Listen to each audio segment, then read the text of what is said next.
అయోధ్యలోని రామమందిర ప్రతిష్టాపన రోజు తమ ఇంట్లో రాముడు పుట్టాలని చాలా మంది కోరుకున్నారు. ఈ పవిత్రమైన రోజున తమకు బిడ్డ పుడితే సాక్షాత్తు శ్రీరాముడు జన్మించినట్టు భావించి గర్భిణీలు పట్టుబట్టి సిజేరియన్ చేయించుకున్నారు.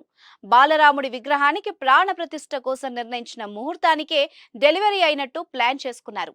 ఆ సమయంలో కొందరికి నార్మల్ డెలివరీలు కూడా అయ్యాయి.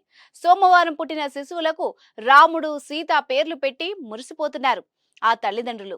మగబిడ్డ పుడితే రాముడని, ఆడబిడ్డ పుడితే సీత అని నామకరణం చేస్తున్నారు. Gautam neuro care brain stroke, migraine, fits, brain and spine surgeries కి బెస్ట్ న్యూరో సర్జన్. ఓ ముస్లిం జంట కూడా ప్రాణ ప్రతిష్ఠ సమయానికి ఓ పన్నంటి మగబిడ్డకు జన్మనిచ్చింది.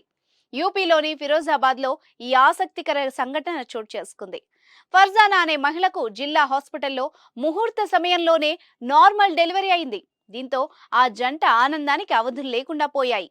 అయోధ్యలో బాలరాముడు కొలువుదీరిన క్షణాన తమకు బిడ్డ పుట్టడంతో రాముడి పేరును పెట్టారు. మతాలకు అతీతంగా ఆలోచించి తమ బిడ్డకు రామ్ రహీం అని పేరు పెట్టారు. హిందూ ముస్లిం ఐక్యతను సూచించేలా పేరు పెట్టిన ఆ ముస్లిం జంటపై ప్రశంసలు వ్యక్తమవుతున్నాయి. ఇదిలా ఉంటే అయోధ్యలో రామమందిర ప్రారంభోత్సవం సందర్భంగా వేల సంఖ్యలో ఇలా ప్రసవాలు జరిగినట్టు తెలుస్తోంది. బీహార్ రాజధాని పాట్నాలోని పలు హాస్పిటల్లో సోమవారం 500 మంది శిశువులు జన్మించారు. కొందరికి నార్మల్ డెలివరీలు కాగా అధిక సంఖ్యలో గర్భిణీలు ఆపరేషన్ చేయించుకున్నారు.